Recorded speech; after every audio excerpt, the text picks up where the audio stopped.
Well, good Wednesday morning to you. Glad to have you connecting with us for our online Bible study. I hope you're doing well. We should be, I got to turn this volume down on this. I'm hearing myself talk in delay, and that's not helpful. We should be live tonight as well for our midweek Bible study. We're coming back after last week. We were off because of Vacation Bible School, but tonight we'll be live as we continue our study through the book of Ezra, and that's going to wrap up by the mid of September, so we'll be moving on to something else. I haven't totally made up my mind. I've got some things in the works, but I haven't decided exactly yet what I want to pursue there. As many of you know, I will be gone for 2 Wednesdays as I'll be traveling to Kenya from the 15th to the 28th. And so we won't have the morning Bible study, and there won't be any live stream for Wednesday night those evenings either. So anyway, we seem to do pretty well Sunday morning. We got the whole live stream in. There's still some things I'm not particularly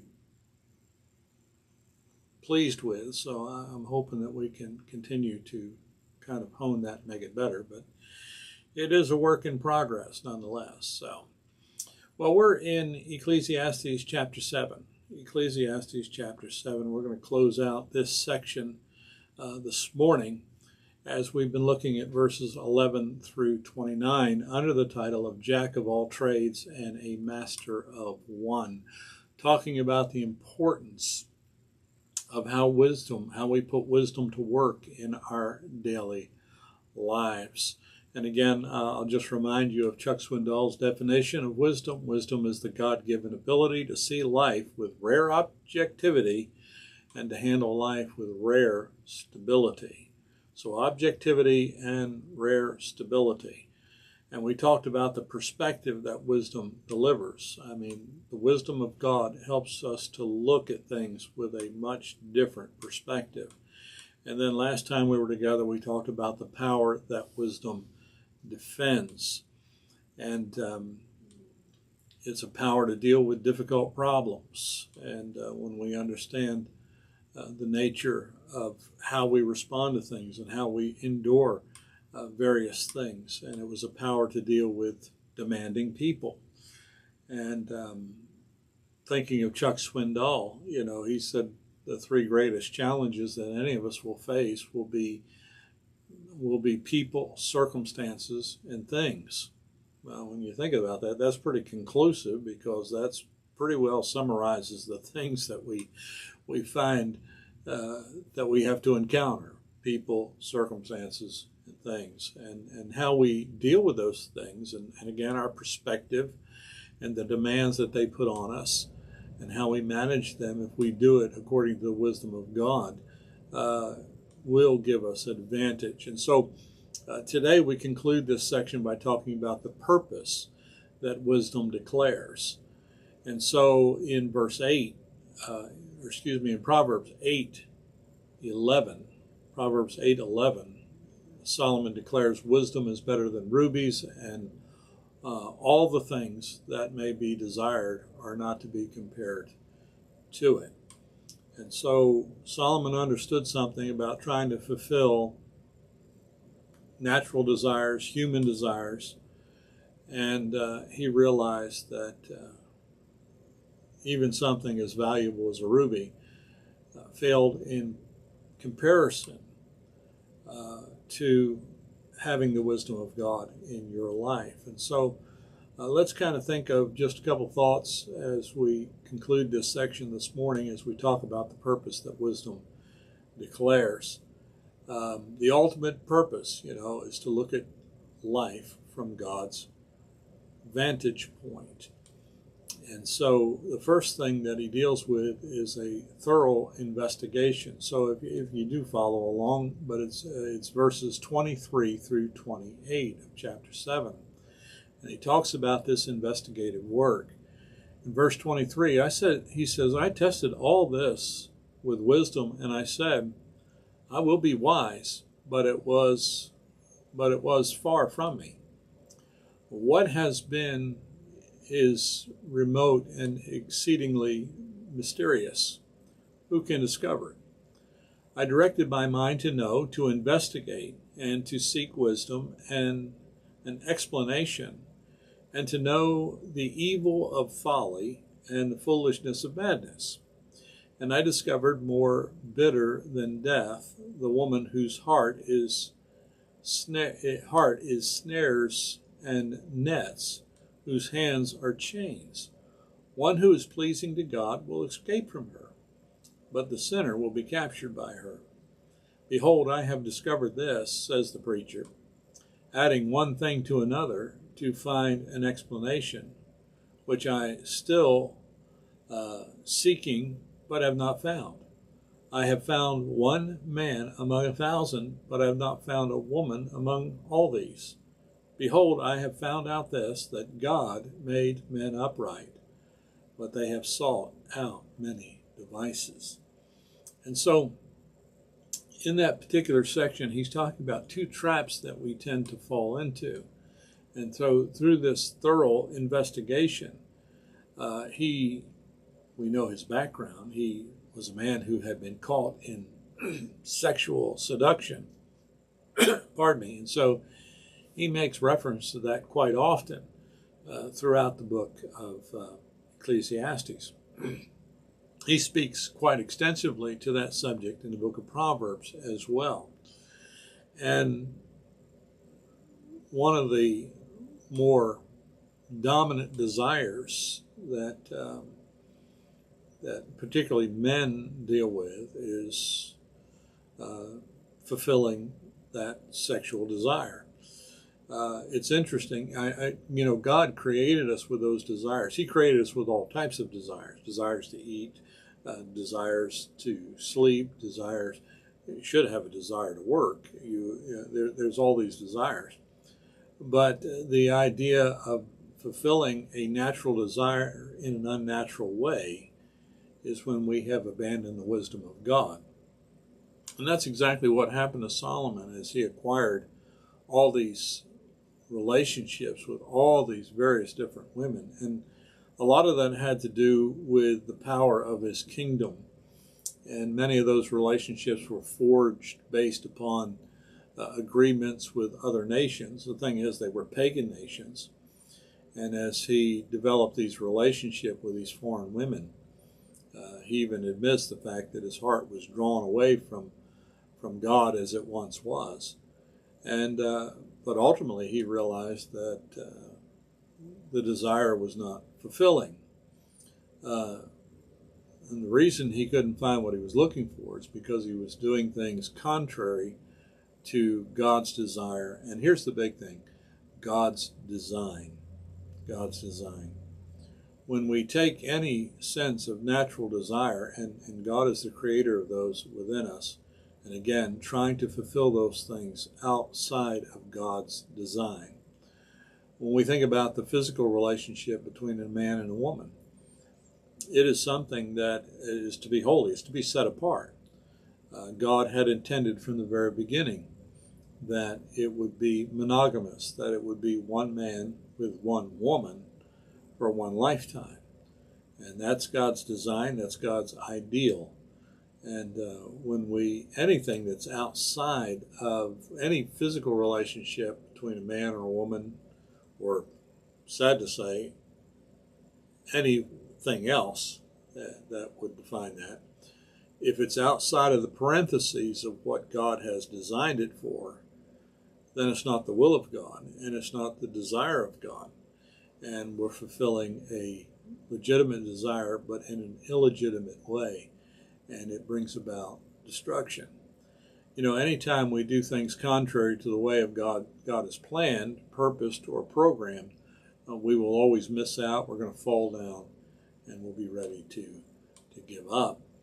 Verse 26, he said, "And I discovered more bitter than death the woman whose heart is snares and nets, whose hands are chains.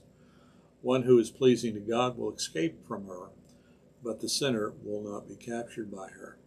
And so, again, he's talking about he can be talking about a seductress and he talks a lot about that in the book of Proverbs, that wayward woman that through her beauty seduces a man. But again, the man who cannot control his own appetite is just as guilty. And Solomon had realized that, and he suffered the consequences of it as well. And so he's caught in sexual seduction. The second thing is he's confused with intellectual observation. Confused with intellectual observation. In verses 27 and 28, when he said, "Behold, I have discovered this," says the preacher, adding one thing to another to find an explanation, which I am still seeking but have not found. I have found one man among 1,000, but I have not found a woman among all these. Now that's a little kind of confusing statement. When he talks about one man among 1,000, what he's saying is, outside of the true source of wisdom, which is God, he says, odds are even 1 out of 1,000 men aren't going to be able to give me the answer. And some look at this and say, well, he's demeaning women here. You have to understand that was one of his greatest, as we refer to it as greatest Achilles heel, were these illicit relationships that he had with women. And so it's an acknowledgement of the fact that wisdom is not found in that, and the will of God, the desires of God are not found in those relationships. And so you and I don't have to learn the hard way or to live the hard way like Solomon did to discover the will of God in our lives. I'm sure you're like me. There are some things I have learned the hard way. There are some things that I learned not the hard way, but simply by observation. And that's what he's talking about here. To have the proper observation of something. I never had a problem with alcohol.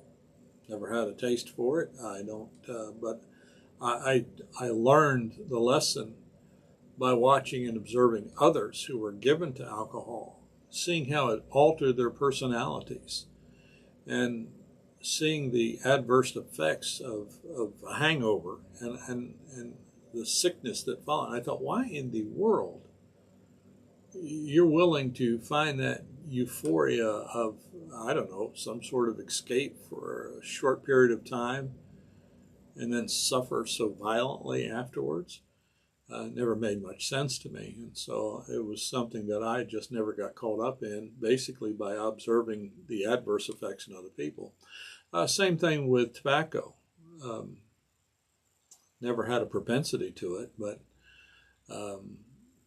I watched many people, even my father.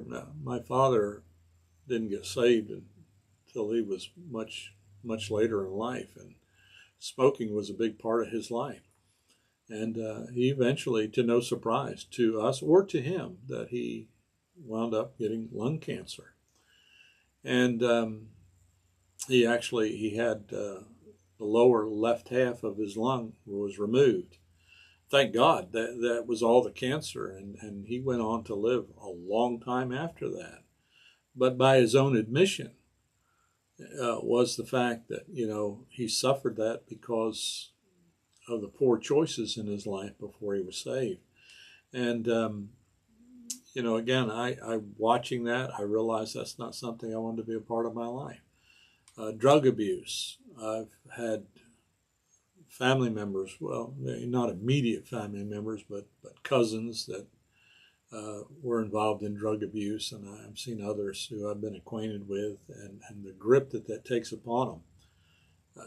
Just by observation, why learn the hard way?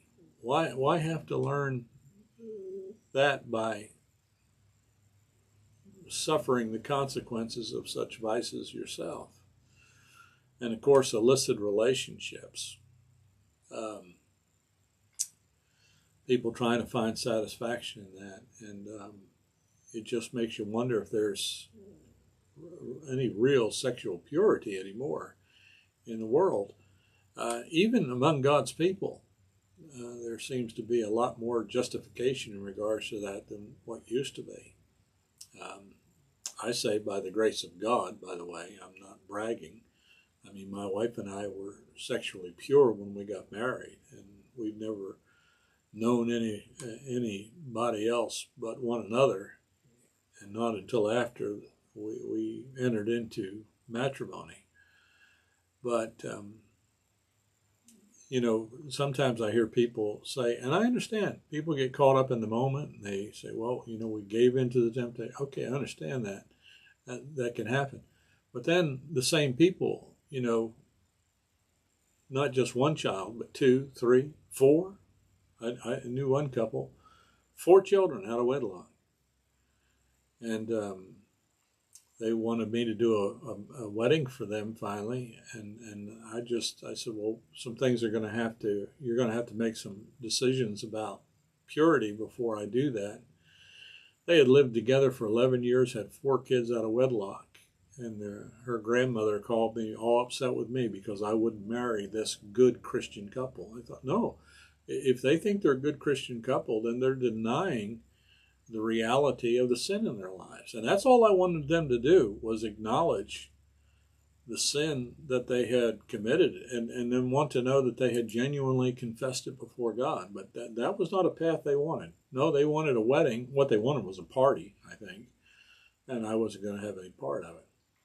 But we see he also speaks of a telling revelation, verse 29, behold, I have found only this, that God made men upright, but they have sought out many devices.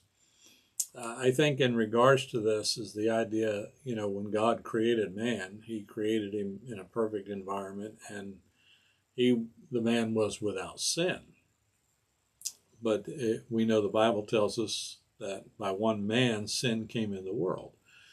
And when Adam and Eve transgressed God's only restriction in the garden, then sin came in. And why? They sought out the desires, the lust of the flesh, the lust of the eyes, and the pride of life. And so, man made a choice. God gave man a choice. And God is still sovereign, but he gave man the ability to make a choice. And we know that man made that choice to disobey God. Sometimes the question asked, well, if God in his sovereignty and foreknowledge knew man would make that choice, why did he make him? I'll tell you the answer. I don't know. Neither do you, and neither does anybody else. But it's a bigger part of what God's plans is that we don't fully understand. Probably one of the most familiar hymns of all time is the hymn Amazing Grace.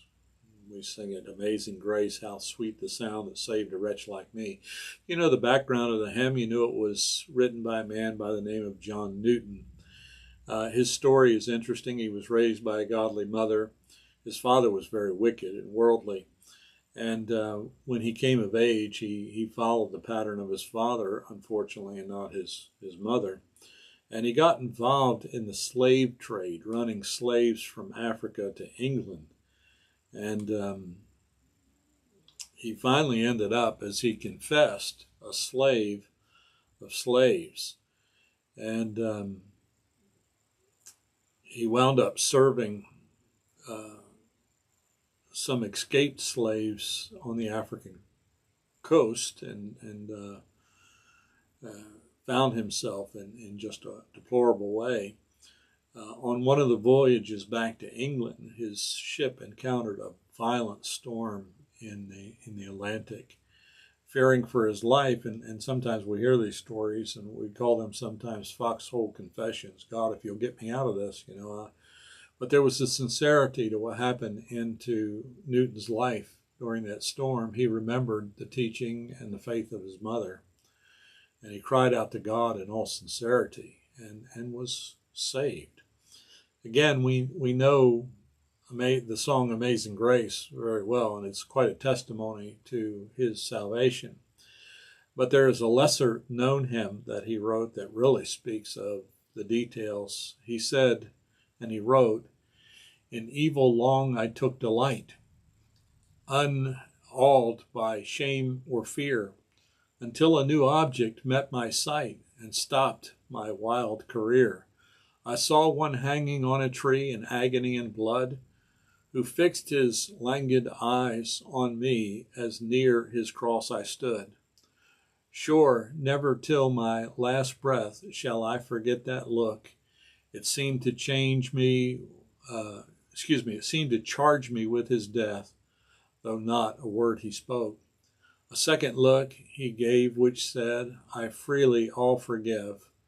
My blood for thy ransom paid. I died that thou mayst live. Well, what deep words from the heart.